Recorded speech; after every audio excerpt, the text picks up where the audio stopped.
So just had an interesting conversation. It's so funny what people's thought process is. And at my restaurant, we do a lot of donations. We do a ton of food donations. If you ask, we'll give you a platter of food. And I typically give a vegan or vegetarian, but typically vegan option is usually what I donate. I like to showcase our vegan food at the restaurant, even though we do serve everything at my restaurant. I really like to promote and be an advocate for the vegan food.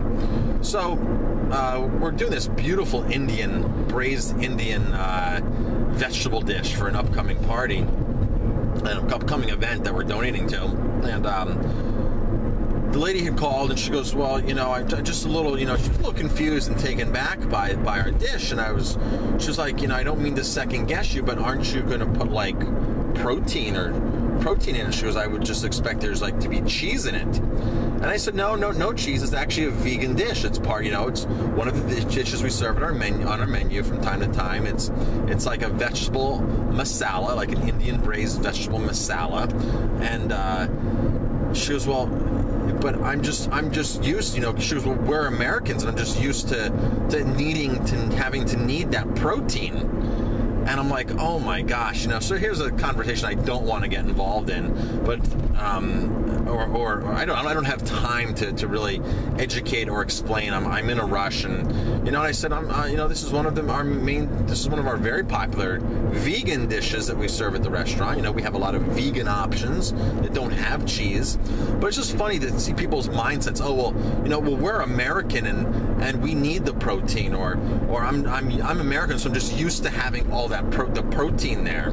Like where do people think you get protein from?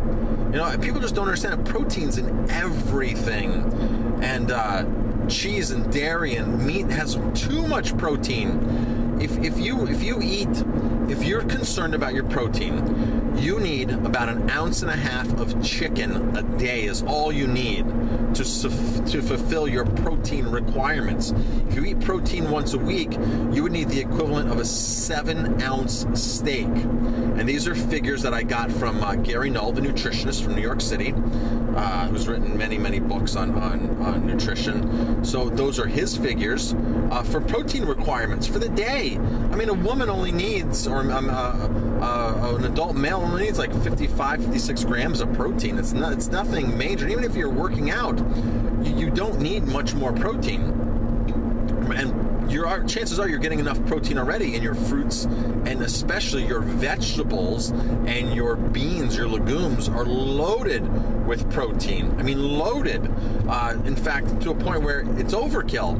The World Health Organization says that we need between 5 to 10% of our daily caloric intake to be protein. And then when you look at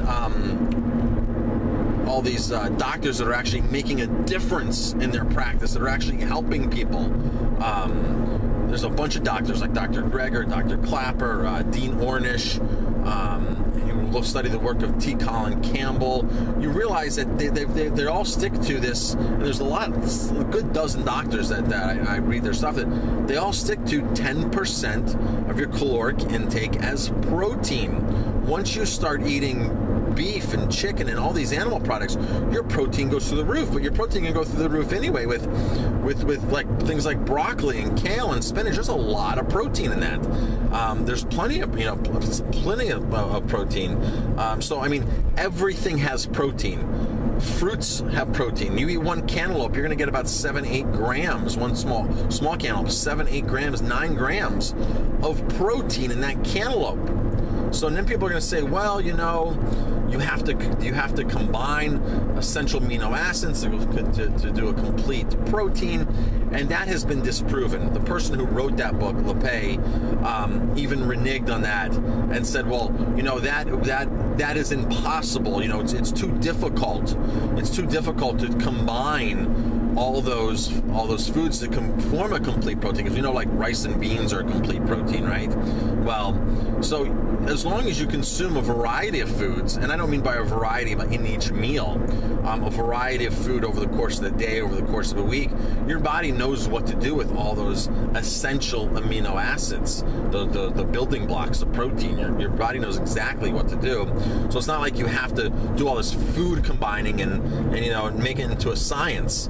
I mean, we try so hard to like figure out food and combining and preparation and this extract and this extract, and we've really lost focus on just like eating good, wholesome, simple food.